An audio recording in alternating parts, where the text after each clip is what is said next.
Hello, everyone. Welcome to Real Talk with Tia and Jill.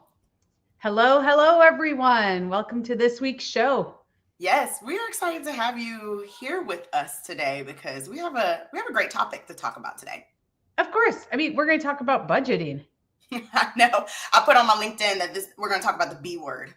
Oh, yeah, the B word, right? Everybody likes to talk about money because, right, we always feel like not enough. Uh-huh.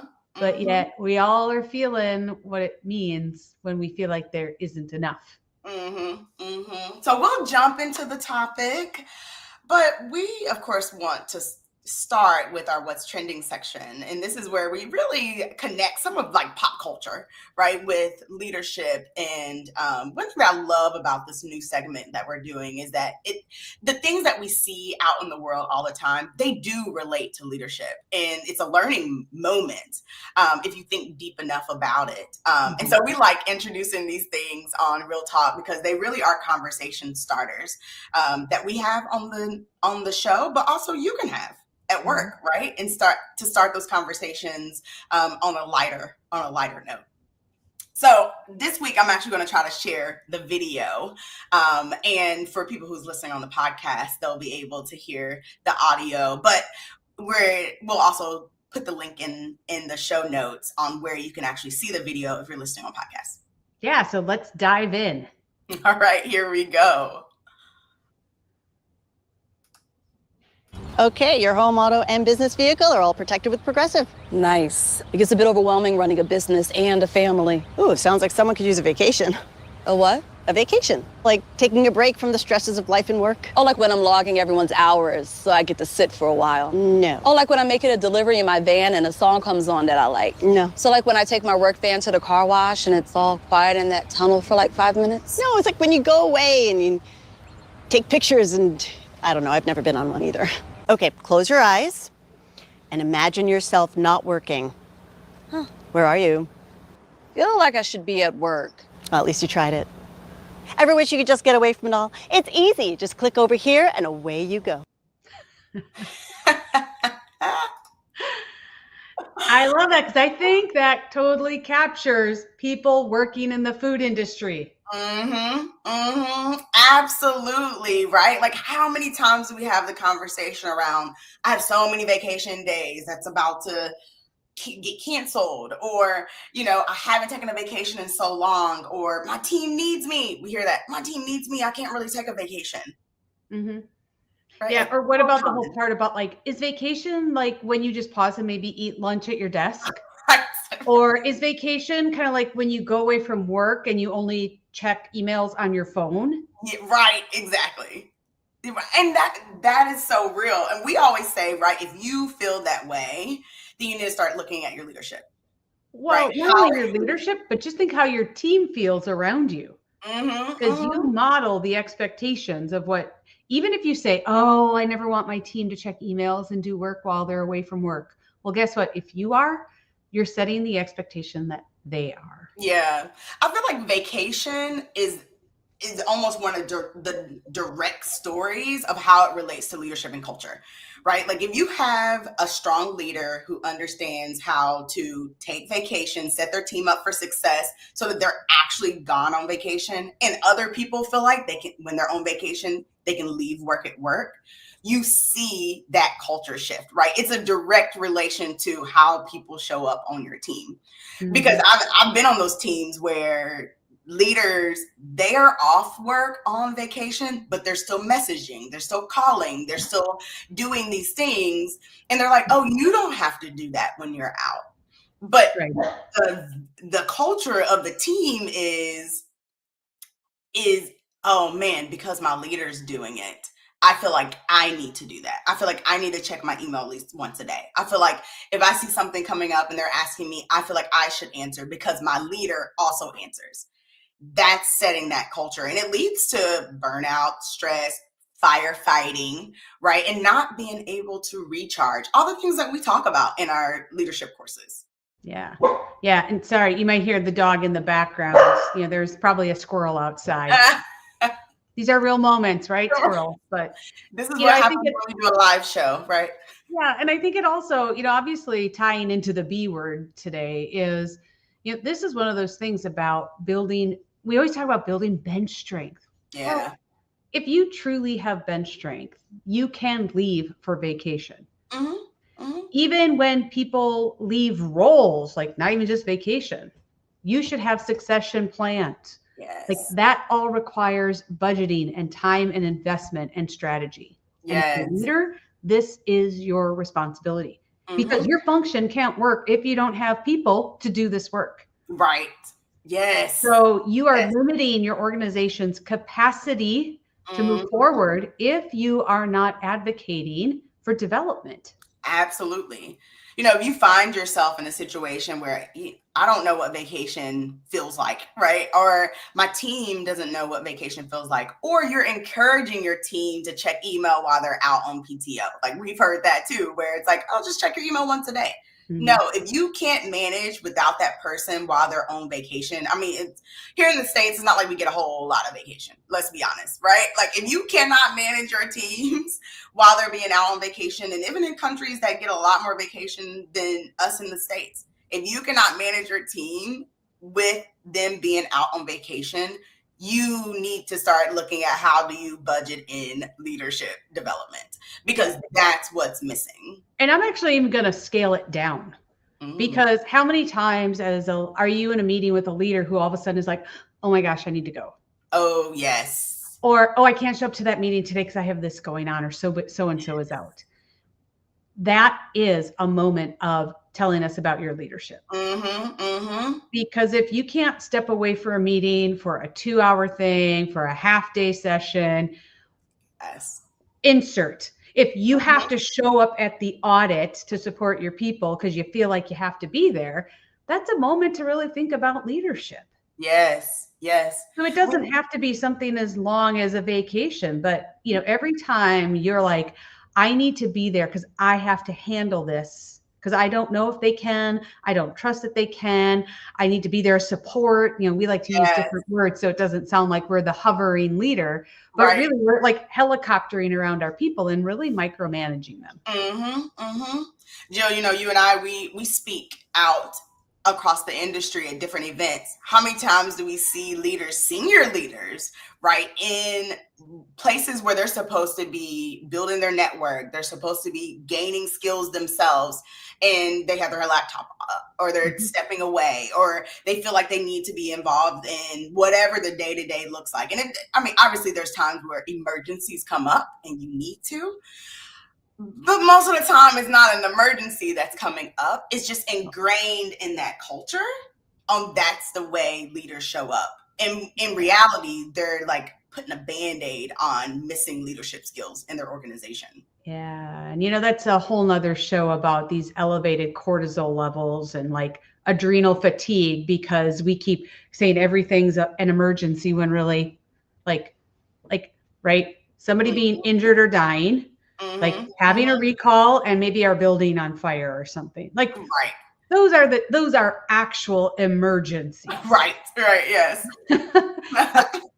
Right. Like those are the things. And so that's why I really love that we're going into this topic today. Me too. Because if you're feeling like that commercial, if that relates to you and where you are today, this is really the show for you. Yeah. And, if you haven't been here before, welcome to Real Talk by Catalyst Food Leaders. We're here to have these honest conversations so that people can really lead forward in food. We are too stuck in where we have been. And so really today, on our episode about the B word, we're really diving into how do we help move forward? And you're going to hear Tia and I talk about real experiences and real things we've experienced even with our clients, because the only way we get better is by sharing this stuff together. Yeah. And you said the word too, being stuck. Being stuck, because what we feel each year is that we're stuck in the same place. And we actually did a budgeting webinar a couple of years ago. And one thing that we talked about was the rocking chair syndrome.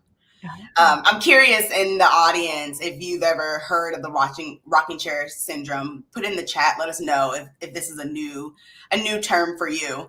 And I remember when we brought it up, it was a new term for me, But when I learned about it, it was like, this is so true. I totally forgot about this. I'm so glad you brought this up. Yeah, because it's so visual on you're doing work, you're putting together these plans, you feel like you're moving, right? You're in this rocking chair. But at the end of the year, 5 years down the road, right, you really have gone nowhere. And I feel like within food, that's sort of how we are with culture, right? Like there's been a lot of conversation, there's been a lot of, books written, there's been a lot of this and that and frameworks and milestones and all these things around it. Should we audit it? Should we not? Like all of these things around it. But we're really not making much movement. And that's really the rocking chair syndrome, right? You're rocking, but you're not going anywhere.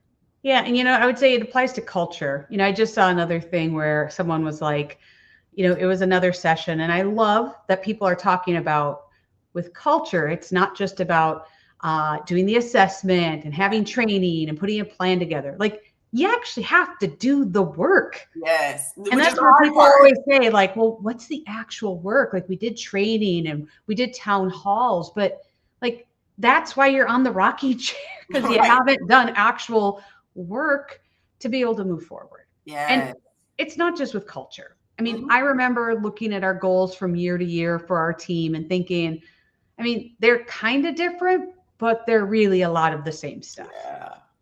Yeah. Right. I mean, that was another symptom of maybe we don't really have the leadership skills, the soft skills on our team that are really needed to help move things forward so that we move them forward, get them done, and move on to the next thing. And this is so common because we're not taught soft skills, right? Like we go to school, we get our degrees, and really we're learning the technical aspects of our job. We spend very little time actually learning soft skills on how to relate to others and connect to others, how to influence, how to build relationships, how to build safe spaces and build trust over time, right? How to build the bench strength, right? So that you can step away and the culture survives, right? Your team survives. We're not actually taught those skills at all. Not in school. And even when we enter the industry, right, we just kind of assume people can do it because they've been so good at their technical role. Yeah. And we know that that's not true. No. And I think, we even have, like I talked to somebody last week, a client who was talking about the, it's the end of the year. They're looking at what they've gotten done and they're like, another year where I feel like I haven't had any movement on culture. Yeah. And I'm like, but why not? Well, I was working on this and I was working on that. And I'm like, those are all check the box items. Right.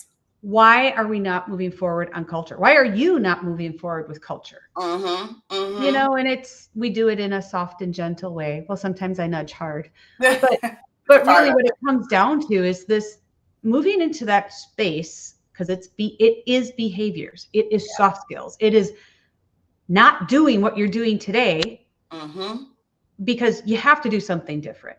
And that shift, even for people who are highly educated and very good at what they're doing in the technical space, is really hard. It's hard. It's hard to be like, you need to pause. You can't approach culture as just another project and put it together and send it out to people and think it's going to happen. Right. Exactly. That's not how it works. We're talking about human behavior. I mean, I always think about what people feel like, how long it takes for people to change. And many, many times people choose like 21 days or whatever, the books that are around building habits.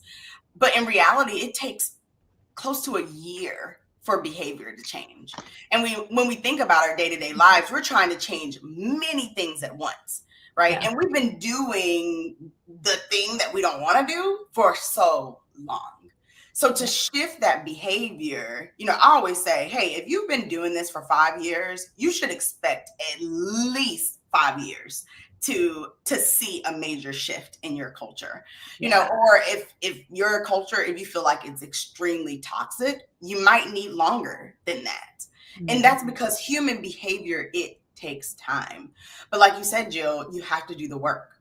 Well, and I think this is the part where, I really hope we can help people understand why coaching is so different and powerful. Because when we first started talking about culture, especially like food safety culture, people are like, oh, it's not moving. And then after, 2 decades of, books and papers, then people started really talking about the things that we know that need to shift, like behavior and behavioral science. Yeah. That's fantastic. Yes, culture is grounded in behavioral science. All because I know how to say the word behavioral science does not mean I know how to change behaviors. True. That's why I love coaching. Coaching is the next step over here. Mm-hmm. Coaching is the tool that translates this science into like, how does that show up for me? Yeah. What does that mean? How do I actually shift what I'm doing? Mm-hmm. Because in our industry, we've spent way too long diddly-daddling over culture and then behavioral science.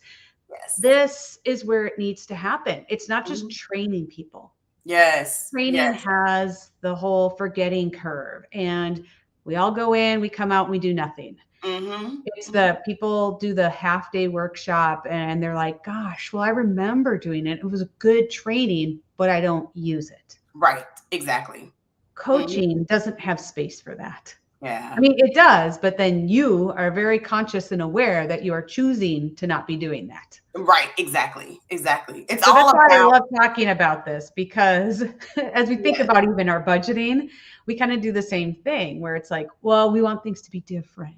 Well, I know I need to ask for it and I need to do a business case. Well, we're here today to tell you about like, here's how you can actually do that and give you tools. Yeah, and think about it differently, right? Like how you can do things differently, and think about those elements like incorporating coaching, right? And it's one of the reasons why we created Catalyst, right? Like we're not the only leadership development out there, but we are so focused on food because we have the background in food where we're able to connect these concepts of leadership. We're also professional coaches by the pure definition of coaching. So we take these elements of technical knowledge, of knowledge of the industry, plus coaching to really create something that works. And that's what we've been missing, right? I feel like that's what I was missing in my career, where great concepts, love them. I've always loved leadership development, right? It's always been a passion of mine. But to relate it to what I'm doing, that was what I like to call mental gymnastics, that some people were great at it. Many, many, many people are not. They don't see how it relates to me working in a facility at 2 a.m. or me having what I feel like is an emergency, but I need to let my team handle it, right? Like in a food industry, that is just totally different. And we're able to bring those concepts together so that you can actually do the work, right? So you can actually do those things versus saying, oh man, I wish my culture would shift. I wish my team would get it. Yeah. Oh, I wish I had a budget to be able to make that happen. Right. And I think the other part that goes along with that is not only the mental gymnastics. For me, it was recognizing that even when I thought I was having a strategic conversation or a difficult conversation, that honestly, I wasn't all in. I was still having mental blocks on like how I thought I should show up and what my role was. That was a bigger block to having progress than anything else. And that's obviously why I'm in coaching. And if you read the Catalyst, Meet the Founder, I mean, you get a little bit more. And Tia, yours is going to come up this week. Yes. These are the things that are important because we go through and have these phenomenal skills to be able, whether you're a technical leader, whether you're in operations, whether you're in supply chain, whatever it is. Yeah. No matter the area you're in, it's all about being able to show up with soft skills and lead. And I love the stats that you put in here because the U.S. Bureau of Labor said that companies give employees 12 minutes of manager training every 6 months on average. 12 minutes. Like, I'm just curious from the audience, like, does that feel right to you? Because when I read that, I was like, wow, 12 minutes. But then when I think about the leaders, I'm like, yeah, that makes sense. And granted, this is over employees. So when we think about, right, there's going to be frontline employees that we're giving probably nothing to. Right. So maybe somebody up here has 36 minutes. Right. Or maybe even 72 minutes. Right.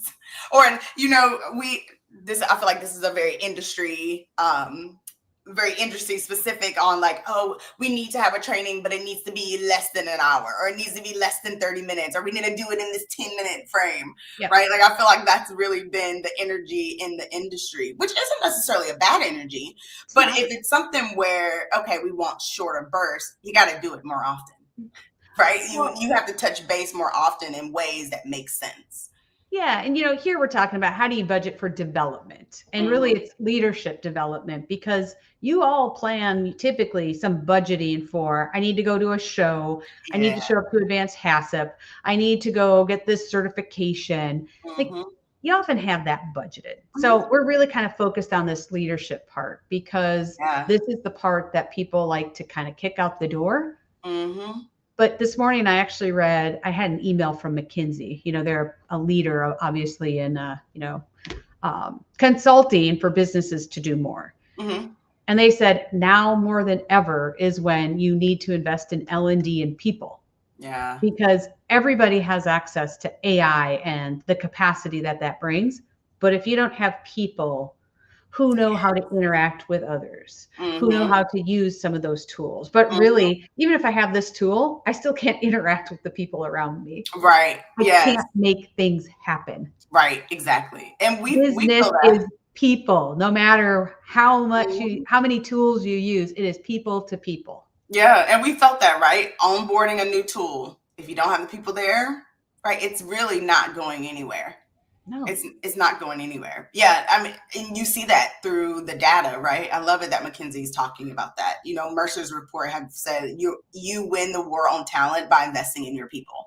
Like, if you're not doing these things, you're feeling it. And I like it that they say the time is now, because we know right now, I mean, it feels like an uncertain time. There's a lot going on in the world, and a lot of people are pulling back. The organizations that's going to come out on the other end stronger are the ones that are investing in their people, and they're not forgetting about their people during this time. It almost reminds me of like when the stock market is low and people are like, buy, because it's going to grow. The same thing right now, because there are so many tools and so much with AI and robotics that are coming. If you don't invest now in your people, all of those things up here, those fancy sparkly things you want to be using, you're going to miss the boat or be late. Right. Because you won't have people, you haven't have built capacity. And once again, building capacity isn't just about training for that tool. It's having leaders who know how to strategically say, this is someone that needs some development and they need to go here. I need to advocate for it. We need to build capacity and functionality. And that takes leadership. It does. It does. And we're talking about this and we're saying, hey, you need to learn how to get this in your budgeting, right? In your funding, because we know that many leaders in organizations, they fail to meet leadership standards. That's what data is telling us. One of the things that the global human capital trends told us is that 41%, this was back in 2019. So even to think about after COVID, after even what's happening globally with politics and how people are just so uncertain, that number I'm sure has increased, where people have not been investing in leaders and that organizations just feel like their leaders are not ready. And leaders know. Isn't it World Economic Forum? Is it World Economic Forum or Harvard Business Review that has the stat that 85% of business leaders say comprehensive leadership development is important? Yes. So we have leaders that say it's important. The thing is those companies only about 5% invest. And part of that's because they're looking for people over here. Like they're ready to approve the funds, but they need you to ask. Right. Yes. They need you to advocate and say, here's what we're going to do. Here's what the ROI is. Here's the difference it's going to make. Like they want to invest, but they need you to show up and make the ask. Not waiting for them, right? But you to make that ask and to make it an ask that is effective. And that's really what we're talking about today. And we're going to give you a process. It's what, four steps? No, it's a few more than that. Well, it's 4 major steps of the process. And then we're going to talk about each one. And the first one is really about like, how do you really focus on how you position your request, right? And this is really around, are you focused on today's problem, or are you thinking more strategically about what are the long-term problems? Yeah. I like to think about what is this shiny thing in your organization, and how does stronger leadership really help you accomplish this? Yeah, I'm looking over here. If you see me looking over here, it's because I'm actually pulling up the free tool to look at so that I can that we're gonna give you a download at the end. Yeah, because I think that's the part. Like, you have to really know, where am I at today? Yeah. And yes, we want to focus on where we are, but we also need to talk about those pain points. Whether it's a KPI that's showing up and we keep not hitting it, or we're not blowing it out of the park, or whether it's well-being, or maybe it's absenteeism, or maybe it's open roles and turnover, but we all got problems. Yeah.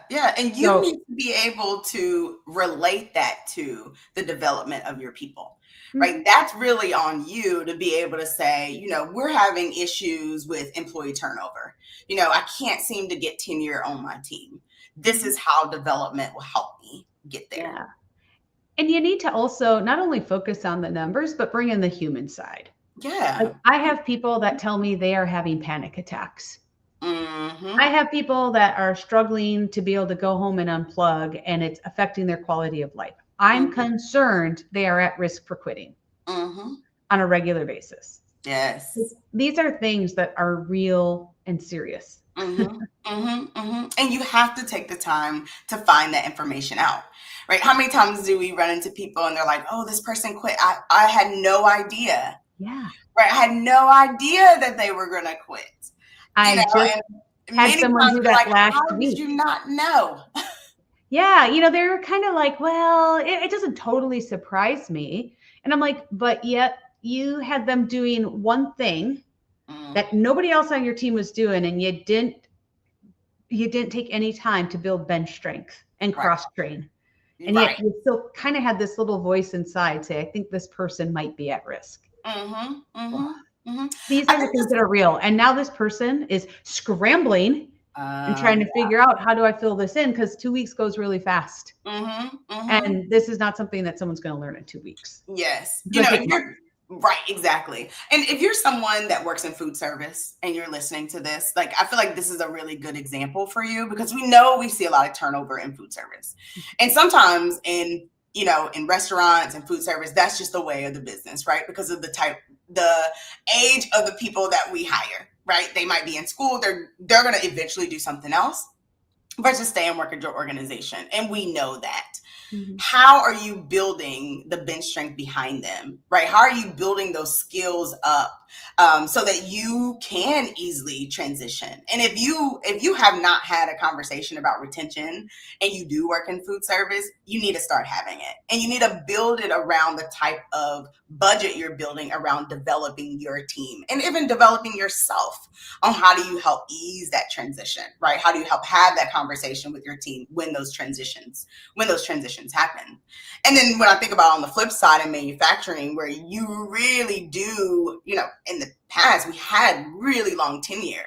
We know with the generations that's changing, and there's a lot of reasons for that, but we need to lean in, right, to that. And we need to understand, as leaders, we need to understand, how are people moving through the organization, and what are some things that we can build in place to help to develop them, right? So that they are here longer, that they do have the skills, that they feel like they're being developed. Many, many times people leave organizations because they feel stuck, right? Or they feel like, I'm not getting any more developed, or I really want this role, right? Or I really want to develop here, but the organization won't let me, right? The organization won't give me those opportunities. Those are things you can use to make your ask, right? Yeah. Like, we need you to be here. How do we develop Jill so that she's here longer term? Because we need her in this role, or we need her in this organization. Yeah. And sometimes, once again, I think it's even more basic. The people who are like, I don't feel heard and seen. Yeah, that's a leader's responsibility to step in. And I chuckle a little bit because as we talk about like needing different skills and like new generations, I wish I would have saved the post. I'll have to find it maybe for next week. Someone was hating on Gen Zers because they were like, there was something about the helicoptering parents and like, I don't remember the stats. It had something. I'll see if I can find it. But it was like 50% of Gen Z parents have talked to bosses. Oh yeah, I saw this. We should definitely bring It was something like that. And I get there's this space where it's not just parents.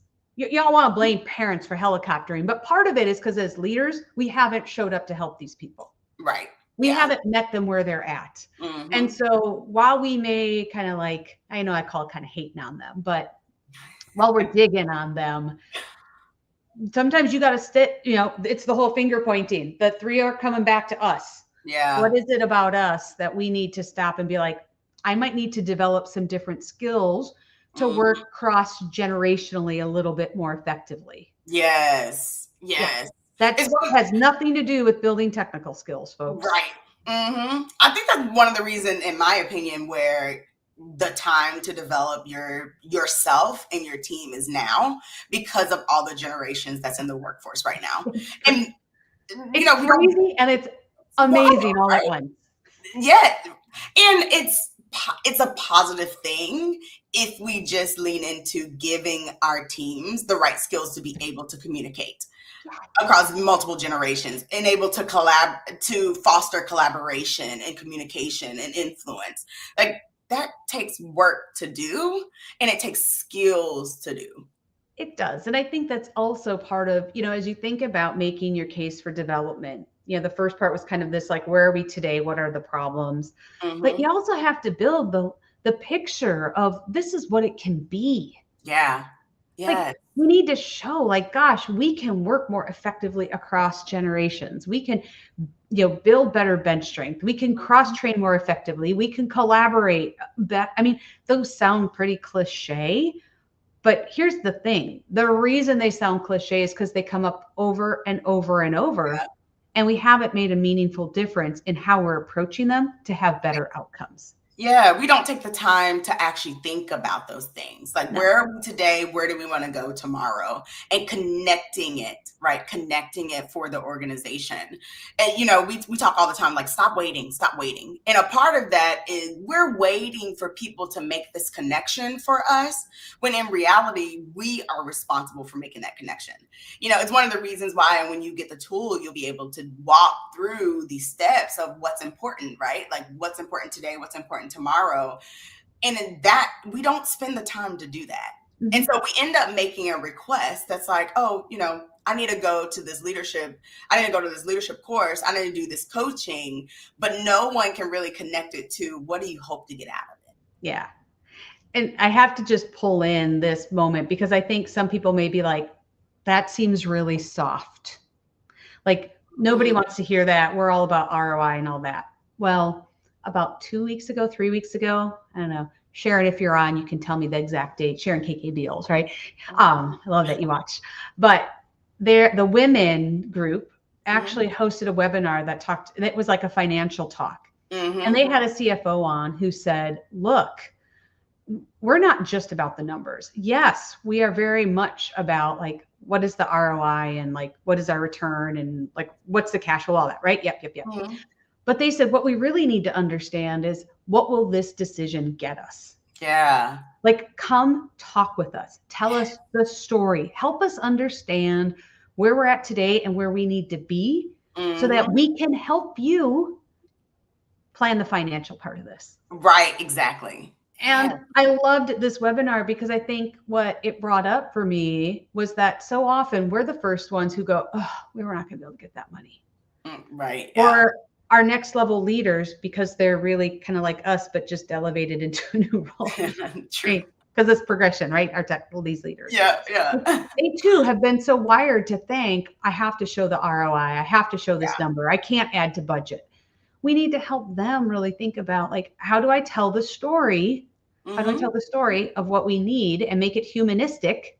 Right. Yeah. So that we can think further than just the dollar signs and the KPIs. Because Mhm. all of the things when it comes to development drive KPIs, they Right. drive profits, they Exactly. drive productivity. Mhm. Mhm. You have to be able to let it play out. There is Mhm. no big easy button. You all know No, this. it's not. There is no easy button to make No, this it's stuff not. better. You Mm-mm. have to be willing to invest. Mhm. Mhm. Mhm.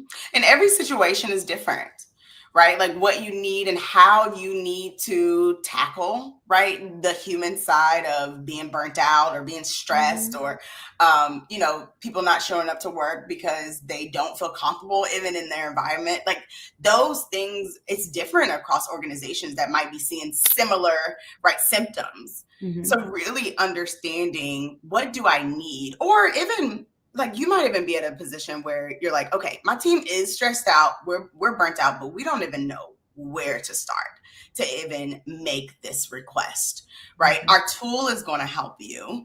Yes. We're also here to help you. Reach out to us and say, this is where I'm starting. But then it also doesn't mean that you shouldn't make the ask. Yeah, because you Right? can do this. Right, exactly. You And are part of the ask, capable. yes, and part of the ask too is we need to determine where we are. So I need the skills to be able to have the conversations. I need the skills to be able to build the safe spaces, to build this trust so we can find out, how are people feeling? What are they doing? What's causing the stress and the burnout? Because many, many times we talk to people and they're not even quite sure about that. They see the symptoms, but they really don't understand why their team is stressed. Mhm. And this is even going deeper into culture, right? Because culture is all about the norms, the assumptions that's underneath the surface. And we don't know that information. That's why we're in the rocking chair, right? Because most leaders actually don't really know what's going on because we don't have the skills to be able to have those type of conversations. People don't feel comfortable talking to leaders. So we miss it.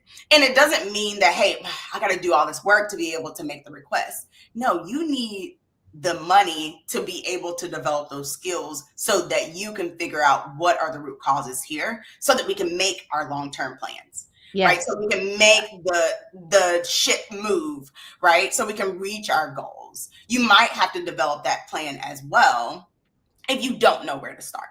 Yeah, I think that's a fantastic point because so often as leaders, we're thinking about, right, we have someone in strategic leader right now who is like, oh my gosh, I've been so busy developing all my people. I forgot that I actually need to develop, Yes. or I'm going to limit their ability to grow because I will not have grown. Yes. Same Yes. thing here. I mean, it may not be like, gosh, we need to have this big, huge plan of like everybody here and like how it all works. I mean, yes, you can do that. And even with that, obviously there's a progression through that. But even just starting with you. Yeah. When we have leaders come to us and they say, hey, my people need development. I mean, one of the first questions we say is, and what will you do to help with that? Right. Like, what Exactly. development do you need to be able to help support theirs? Yeah. And I think this is really around like you starting to outline, like, what does this look like? Like who's getting this development? And I love it, like when you say start with you. Yes. Because if you are not developing yourself, right, your team is looking at you. And we really do see things in other people before we even see it ourselves, right? Like, oh, that leader is not doing this leader is not doing that. I actually was talking to a friend last night, and I would ask her a question and she'll like fill this question with all the stories and then eventually answer the question. And she started talking about her daughter, and she was like, yeah, her daughter was telling her this, and she was giving her all the details instead of just, going. And she was like, this is the way her daughter speaks. And in my mind, I'm like, this is exactly, she definitely get it from you. Decide. Her daughter, right? But the thing with this, we see it in other people. We see, oh, this leader is really struggling with building connections on the team. But we haven't looked internally to say, wow, have I been building relationships effectively? Right? Like, how am I contributing to this relationship building? How am I contributing to the way that my team's showing up? We can see it in others, but it's hard to see it in ourselves. And I feel like the reason why we use coaching in our courses and how we build our programs, and we always look at self first. We always look at mindset. We always look at self-awareness, because if you are not set on that, it's really difficult to lead others. Yeah, that's probably a whole nother show in itself, because every time you want to judge or criticize, and I've been there, I'm completely guilty, not proud of it, still do it, but hopefully I catch myself a lot better. Like I recognize, oh, I'm the one with an issue related to that. That has something in me that I need to explore. That has nothing to do with them and it annoying me. Right. Because I'm the one having this happen. And that should be in your plan, right? Like, this is how I want to develop myself through this to reach our goals. This is how I want to develop my people. And yeah, it's going to cost something. So what is that cost breakdown? Yeah. Right? What does that look like? In the worksheet, there's actually, 3 different areas that give some examples so that you can even think about development and how it impacts the company outcomes, your team outcomes, but even individual outcomes. Yes. So this is multidimensional. It's not just, well, hey, we need some money. Exactly. No, let's really connect this to what's not working, what we can do, who we can be, because culture is all about like who we're going to be and what we stand for. And then it also leads you into then like, let's break down by these different areas, like how it's going to impact in these areas. Because it's important to make that connection. Again, it's important for you to make that connection as a leader. No one else is going to do it for you because they're fighting for their own funding, right? They're fighting for their own things. You have to make that connection for them. And our tool will help you do that. Yeah. And here's the reality. This is the part of storytelling. Where, when we've had people in our storytelling workshops and go through that, they're like, oh my gosh, right? We always jump to, here's the data and it just makes sense. Yes. This is why we need you to build the case, build the story. Because when you emotionally connect with people and then you put these numbers in front of them, they're going to go, oh yeah, like I understand why this is important now. It doesn't guarantee a yes, but once you'd have somebody emotionally be like, I don't want you to be there. I don't want your team to be in this spot where you feel uncertain or you feel burnt out or you feel like we can't contribute at our highest levels. Like, like pull the heartstrings a bit with that, because share what it's really like and share what you really believe it can be, so that when you finally get to this next part, which we're going to talk about, the financial case, like this is going to be just a conversation, and hopefully having an advocate like your financial person to be able to help you navigate how to even lay this out. Yeah, absolutely. I like when you said like, who can we be, right? Like if we did not have this stress, right? If we did not have this burnt out, if we did not feel burnt out, who could we be? How much more productive could we be? What other things could we accomplish? How do we reach our goals differently? Those are the things that your organization is interested in, right? Those are things that your people want. Like no one wants to be stressed at work all the time, right? So pulling in those stories, I love it that you related it to storytelling, right? And how we cover storytelling in our workshop, because that's how just most people, that's how they download information. And that's how we start to connect even with that information. Yeah. And, and I think the reality is, companies are a bit gun shy and leaders are gun shy on pulling the trigger to spend more. I should find out, where did that come from? I should understand the background before I'm using that. But, Tia, you have the stat in here that in 2018, so I know this is a little bit old, so this is probably more, but over $87 billion was spent on training and development, generic training, not part of a big picture. That's reported by Forbes. That is typically money that just goes down the drain because it's training. Sit in front of this computer and watch this. Come to this 2-hour workshop. Come to this 3-day workshop. And then you go back. Like, that's why it's hard for leaders and for companies to say yes to L&D, because they have been burnt for so long on the one-offs, the sparkly things. Yeah. Yes. Like, you can build a better case. What I love in the tool that we're going to share with you to download is that Manchester Review looked at coaching, specifically executive coaching, but it applies to other places as well. And the ROI they had was 5.7. So, right, I invest $1,000 into coaching, I'm going to get at least $5,700 back in value, right? Yeah. Another one was that the income per employee, when you have a progressive leadership development program, is the income per employee goes up 218%. Wow.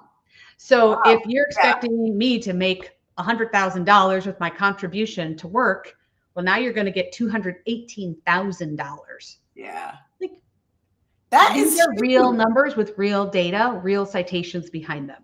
Yes. So your company may be like, nah, I don't know if that's real for us. Well, it never will be if you don't go down that road. Right. Exactly. It's going to be where you are today. Exactly. You're going to feel like you're in that same spot, And it's one of those things that, even as you call out with those statistics, we're calling out what makes these things different. Mm-hmm. The fact that they incorporate coaching, the fact that it's specific to what you have going on, right? Not just, I want to learn, how to influence people, but how do I influence people in the food industry? How do I influence people within my role where I am? That looks very different, right? And to be able to go through a program and to be able to develop these skills and really understand how it relates to what you're doing right now, it builds these like connections in your brain to help you even retain that information more, right? Like that's why we all love on-the-job learning, because like we're doing it while we're learning it, and it solidifies those pathways so that you can remember it. So when you move on to another role and you're doing something different, even if you leave your industry, right? Like I leave food, I go somewhere else.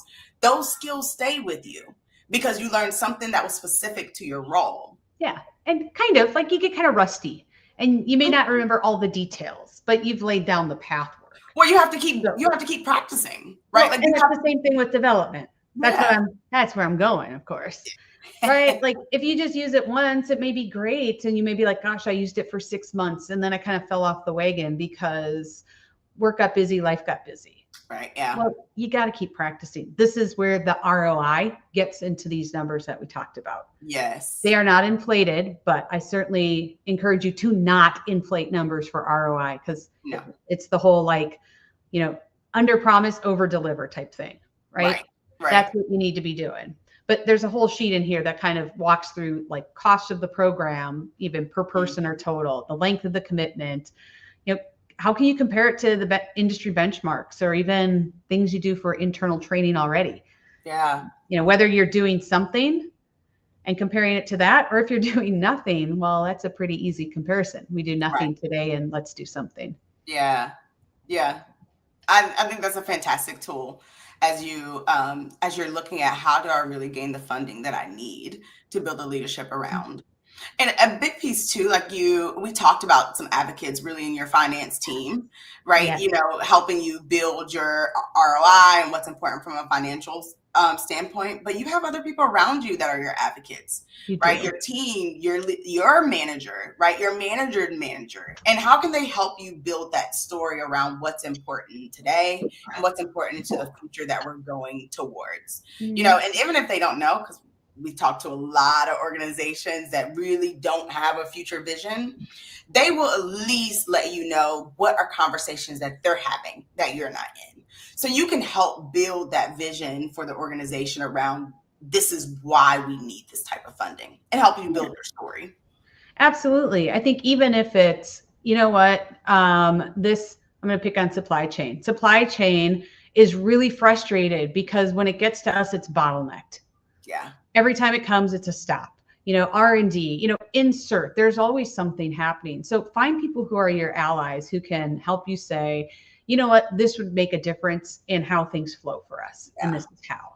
Yes. And there are other places that have budgets for this as well. So if you're like, gosh, it's not in our budget, is it in your team budget, your corporate budget, your facility budget, your HR budget, a lot of times ops has a much bigger budget. We all know. Yeah, absolutely. Right? Yes. If ops needs things to flow smoother through their facility, make the case for them.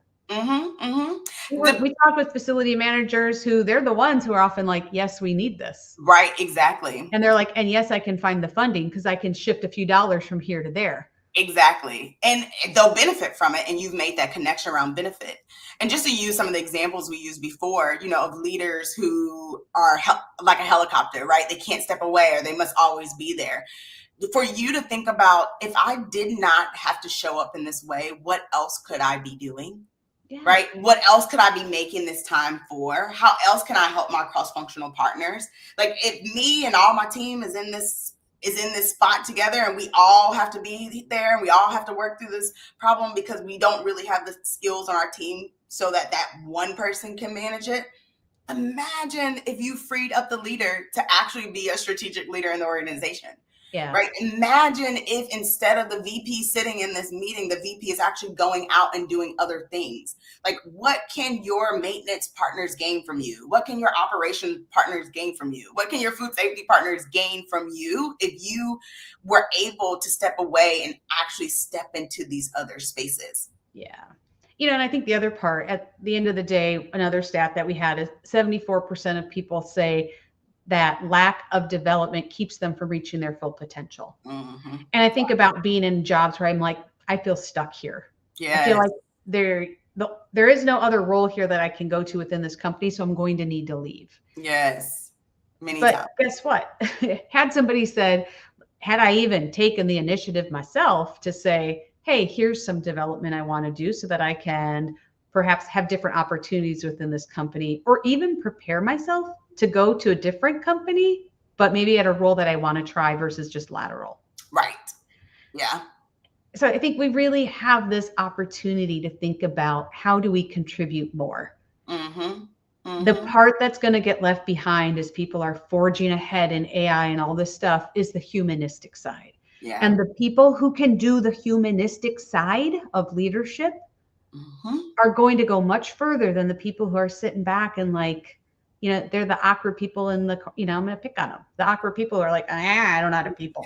And it doesn't mean you have to people in the way, like I don't need to people the way Tia peoples. Correct. But I do need to be effective in the way I people. Yes. Yes. And I think that's also a big difference in how we think about being humanistic and the development that we need. Mm-hmm. Mm-hmm. We have those conversations often, right? Like, you should not change who you are. How do you make yourself more effective in different situations? Because that is really the goal. Yes. That's all really the goal. It is the goal. Yeah. So I'm thinking, Tia, we should put up this tool. Yes. And then we can go into even our last questions. Like I thought I had it up here, but I chuckle because then I'm like, nope. Give me just a minute. It was kind of built in. I thought it was built in. Let's see if it will pop there up. There we go. So if you are on with us live or, following this on YouTube, you can scan the QR code. If you're not on and you're listening on the podcast, there'll be links down in the show notes. Mm-hmm. But if you go out to our website under resources, there's a link that says Catalyst Resource Hub. Go there. You can find these downloads. But this is where you can make the case for not just thinking for 2026. Because a lot of people right now in October is when budgets are finalized. If your fiscal year aligns with the calendar year. Yes. If you think, gosh, when January comes, I'm going to ask for development funds, you have missed the boat. Yes. Yes. You've got to do it right now. Mm-hmm. Mm-hmm. And yeah, I'm a little bit biased because I am an advocate and I'm going to be shameless about it in terms of you can go further if you have leadership and humanistic skills development. Yeah. And and there's still 75 days left in 2026. You can jump start. Yes. And, you should be shameless about it because we know when we have strong leaders in place, our culture thrives. People thrive in that environment, right? And we know being in food, we're feeding the world. Right? Like we need companies to run efficiently. We need people to be able to work together. Our jobs are really collaborative. No matter how we look at it, we work with other people and we have to work with other people to make food. And so we need this, right? Like we need this more than ever right now. I mean, we set a couple of stats. You know, there's so many stats that's showing that people are getting less engaged, right? That turnover is through the roof. That that people are leaving their jobs, that they're not happy in their jobs, or thinking about leaving their job in the next year. And with all of that, productivity is low. Like we know this is happening. And I'm even going to say in the job market right now, we know there have been tons of layoffs and people who have been let go. And my heart goes out to you because that is hard, like unspeakable hard. Yeah. And one of the things to consider is that when it comes down to you or another candidate, what is going to give you the edge? Yeah. Obviously, I'm biased, but I think it's the humanistic side of what you can do to help build capacity and bring out the potential in the people around you so that your company gets more value. And that's something that is a value impact. So absolutely. So grab this tool, download it, use it. You know, if you need to bounce it off someone, I think you'll probably get an email. I know you'll get an email that says schedule a 20-minute call with us. Like, we're happy, like no obligations, like helping you even brainstorm on how do you make this happen.